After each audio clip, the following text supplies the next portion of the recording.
کالے سائے لوگوں کو قید کر کے غلام بنا رہے تھے۔ جو لوگ بچ گئے تھے وہ خوف اور پریشانی میں زندگی گزار رہے تھے۔ اسی دوران آئرن شیڈو تھانوس کے حکم کے مطابق دور دراز ملکوں میں کسی خاص چیز کی تلاش میں بھی نکل گیا۔ نیو یارک ابھی زخم چاٹ ہی رہا تھا کہ آسمان دوبارہ سیاہ ہو گیا، مگر اس بار آئرن شیڈو سیدھا شہر پر نہیں اترا۔ وہ خاموشی سے اسٹارک ٹاور کے اوپر جا کر رک گیا، جیسے کسی چیز کا انتظار ہو۔ پیٹر ابھی مکمل ٹھیک نہیں تھا، مگر اس نے سوٹ کا ہاف موڈ فعال کیا۔ میں جا رہا ہوں، پیپر پاٹس نے سخت لہجے میں کہا۔ تم لڑنے نہیں جا رہے، تم بات کرنے جا رہے ہو۔ پیٹر رکا۔ اگر وہ سنے تو؟ پیپر کی آنکھوں میں درد تھا۔ وہ ضرور سنیں گے کیونکہ وہ ٹونی ہیں۔ پیٹر چھت پر اترا۔ آئرن شیڈو نے مڑ کر دیکھا۔ کوئی بلاسٹ نہیں، کوئی حملہ نہیں، صرف خاموشی۔ Why do you persist? Peter نے ہیلمٹ اتار دیا۔ کیونکہ آپ نے مجھے سکھایا تھا کہ ہار نہیں ماننی۔ چند لمحوں کے لیے آئرن شیڈو کے آرک ریئیکٹر کی روشنی لرز گئی۔ ہیلمٹ کے اندر نیلی چمک، ٹونی کی مدھم آواز، کڈ رن۔ اچانک فضا میں دباؤ بڑھ گیا۔ آسمان پھٹا، لیکن اس بار پورٹل نہیں کھلا، بلکہ جیسے حقیقت کا شیشہ ٹوٹ گیا ہو۔ چند لمحوں کے لیے ایک دیو ہیکل سایہ اس دراڑ کے پیچھے حرکت کرتا نظر آیا۔ تھانوس، مگر مکمل ظاہر نہیں، صرف ایک آنکھ، اور اس آنکھ میں ناراضگی۔ آئرن شیڈو نے اچانک اپنے ہی سینے پر ہاتھ مارا۔ ریئیکٹر سے شدید توانائی نکلی۔ وہ پیٹر پر نہیں بلکہ اسٹارک ٹاور پر فائر ہوئی۔ دھماکہ، ٹاور کا اوپری حصہ لرز گیا۔ پیٹر چیخا، آپ کیا کر رہے ہیں؟ آئرن شیڈو کی آواز بدل گئی تھی، source must be severed. Paper نیچے کنٹرول روم میں ساکت کھڑی تھی۔ اسے سمجھ آ گیا، آئرن شیڈو سمجھ چکا ہے کہ کوئی اسے اندر سے ڈسٹرب کر رہا ہے، وہ اپنی ہی جڑ کاٹنے آیا ہے۔ پیپر نے فیصلہ کیا، ایکٹیویٹ ایکو اوور رائڈ۔ خطرناک تھا، نامکمل تھا، مگر وقت ختم ہو رہا تھا۔ زمین کے نیچے سے ایک خفیہ سگنل اسٹارک ٹاور کی طرف بھیجا گیا۔ آئرن شیڈو کے ہیلمٹ کے اندر دو آوازیں ٹکرائیں، control is peace, no freedom is choice. Reactor کی روشنی سیاہ اور نیلے کے درمیان جھولنے لگی۔ 78% پاور مستحکم تھی، مگر کنٹرول غیر مستحکم ہو رہا تھا۔ پیٹر آہستہ آہستہ قریب آیا۔ آپ اکیلے نہیں ہیں۔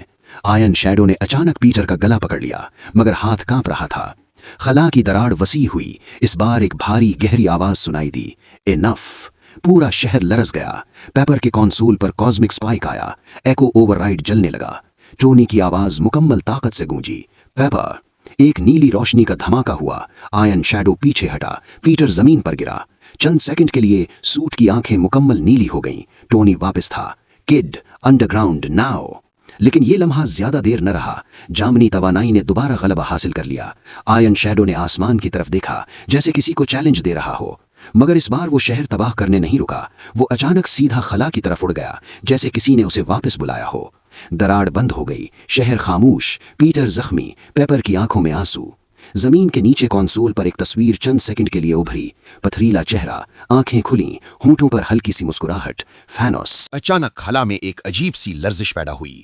آسمان کے سائے میں ایک طاقتور موجودگی ظاہر ہوئی۔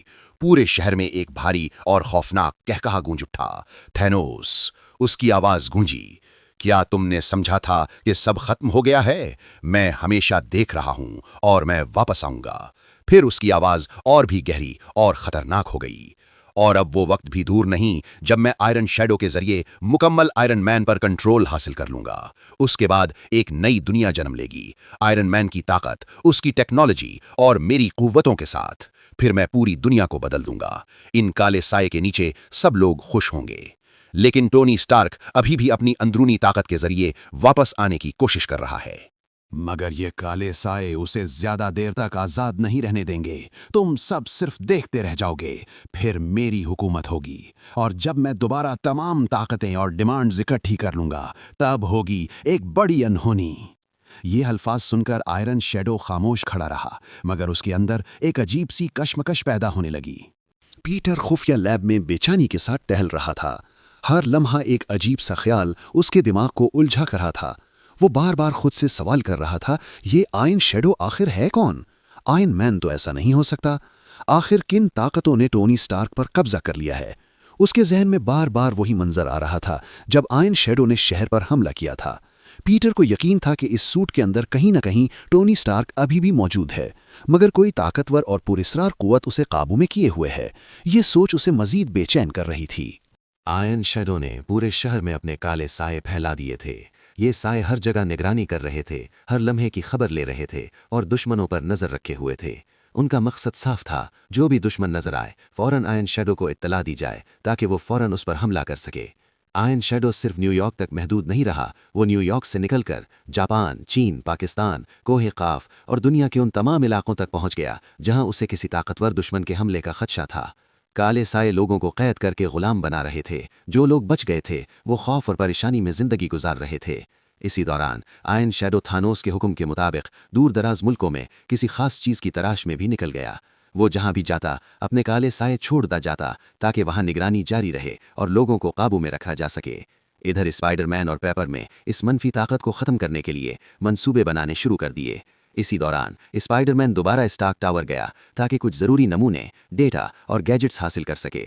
वो बड़ी चालाकी से टावर के अंदर दाखिल हुआ और मतलूबा चीज़ें ले आया, मगर आयरन शैडो को उसकी आमद की खबर हो गई। खतरा महसूस करते हुए स्पाइडरमैन ने उसे चकमा दिया और खुफिया रास्ते से निकलकर दोबारा हिडन लैब में पहुंच गया।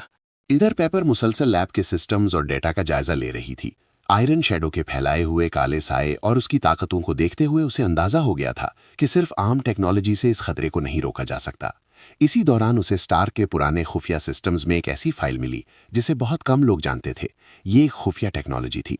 पेपर ने आहिस्ता से कहा, शायद यही वो चीज़ है जिसे टोनी ने आखिरी वक्त के लिए छुपा कर रखा था। ये टेक्नोलॉजी स्पाइडरमैन के सूट और उसकी ताकतों को मजीद बेहतर बना सकती थी और आयरन शैडो की मनफी तवानाई का सुराग भी लगा सकती थी। पेपर ने फौरन इस सिस्टम को फाल करना शुरू कर दिया।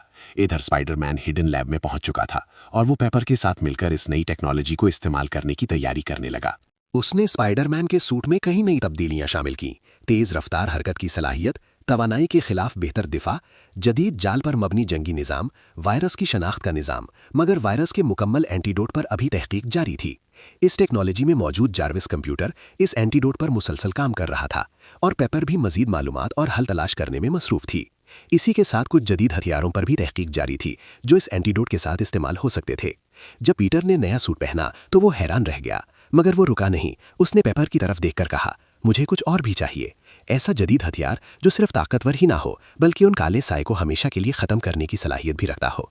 पेपर ने संजीदगी से सर हिलाया और कहा, अब तुम आयरन शैडो को शिकस्त दे सकते हो। हमारी सारी उम्मीदें तुम पर है। हमें आयरन मैन को वापस लाना है और थैनस को हमेशा के लिए ख़त्म करना है। पेपर ने मजीद बताया, इस नए सूट में जदीद कैमरे नस्ब हैं जिनके जरिए हम तुम्हारी हर लम्हे मदद कर सकेंगे। इसके साथ जदीद आयरन ड्रोन्स भी तुम्हारे साथ होंगे और मजीद ड्रोन तैयार किए जा रहे हैं। तुम दुनिया के मुख्तलिफ इलाकों में अपना जाल फैलाओगे और इन जालों के जरिए हम उन काले साए को देख सकेंगे और उनकी कमजोरियां तलाश कर सकेंगे। वो थोड़ी देर के लिए रुकी, फिर मेज से एक छोटा सा शीशे का जार उठाया। उस जार के अंदर बेशुमार छोटी छोटी मकड़ियां थीं। पेपर ने वो जार पीटर को देते हुए कहा, इनमें खास खुफिया स्पाइडर मौजूद है। तुम इन्हें अपने जालों के साथ छोड़ दोगे, हम इनके जरिए तुमसे राब्ता भी रख सकेंगे और जब एंटीडोट तैयार हो जाएगा तो इसी निज़ाम के जरिए इसे हर जगह भेजा जा सकेगा। पीटर ने जार को गौर से देखा। अब लड़ाई सिर्फ न्यूयॉर्क की नहीं रही थी, ये पूरी दुनिया की जंग बनने वाली थी। आयरन शैडो की हरकत इंतहाई पुरस्कार थीं। वो बज़ाहिर खामोश था, मगर उसके इक़दामात पूरी दुनिया में असर डाल रहे थे। दुनिया भर में तबाही फैल रही थी। निज़ाम दरहम बरहम हो रहे थे। मुवासलाती निज़ाम, बिजली का निज़ाम, सैटेलाइट्स और जदीद टेक्नोलॉजी के बेशतर नेटवर्क्स आहिस्ता आहिस्ता उन काले साए के कब्जे में आ रहे थे। ऐसा लग रहा था जैसे पूरी दुनिया की टेक्नोलॉजी किसी नामालूम ताकत के कंट्रोल में जा रही हो। इधर स्पाइडरमैन हिडन लैब में बैठा गहरी सोच में था। पीटर ने सोचा, अब कुछ धमाकेदार करना पड़ेगा। अगर हम आयरन शैडो को धोखा दे सकें तो इसके काले साए को एक जगह इकट्ठा किया जा सकता है। उसने फौरन अपने ड्रोन्स को फाल किया और एक नया मंसूबा बनाया। उसने पेपर से राब्ता किया। पीटर ने कहा, पेपर, मुझे अपने जैसे और स्पाइडरमैन चाहिए, बहुत सारे। पेपर हैरान हो गई। तुम क्या करने जा रहे हो? पीटर ने जवाब दिया, जैसा मैं कह रहा हूं वैसा करो। इन ड्रोन्स को स्पाइडरमैन जैसा बना दो ताकि आयरन शैडो को असल का पता न लग सके। पेपर ने गहरी सांस ली और कहा, यह आसान नहीं है। इंसान जैसा बनाना फौरी मुमकिन नहीं। अगर हम रोबोटिक स्पाइडर बनाएंगे तो आयरन शैडो फौरन पहचान लेगा। मगर पीटर अपने मंसूबे पर कायम था। पेपर ने आखिरकार इस पर काम शुरू कर दिया। इसी दौरान एंटीडोट पर तहकीक भी जारी थी और उसके इब्तिदाई नताइज तकरीबन 30% कामयाब हो रहे थे। पीटर जो नमूने और गैजेट स्टार्क टावर की लैब से लेकर आया था, अब वो सब पेपर की मदद के लिए इस्तेमाल होने लगे। हिडन लैब के अंदर एक नई उम्मीद जन्म ले रही थी, मगर वक्त कम था और आयरन शैडो के साए पूरी दुनिया में फैलते जा रहे थे। थानोस की आवाज खला में गूंजी। उसने आयरन शैडो से पूछा, क्या तुमने मेरा हुक्म पूरा किया? आयरन शैडो का जवाब नफी में था, जिस पर थानोस बहुत नाराज हुआ। उसने सख्त लहजे में कहा, जल्दी लेकर आओ। आयरन शैडो को एक काला मगर चमकदार पत्थर चाहिए था जिसका नाम बर्थस्टोन था, मगर उसे ढूंढना इंतहाई मुश्किल साबित हो रहा था। पीटर ने अपने नए सूट और स्पाइडर एनहांस्ड इम्यून सिस्टम का इस्तेमाल करते हुए बाकी मानदा वायरस और गैर मुस्तहकम तवानाई को काबू में करना शुरू किया।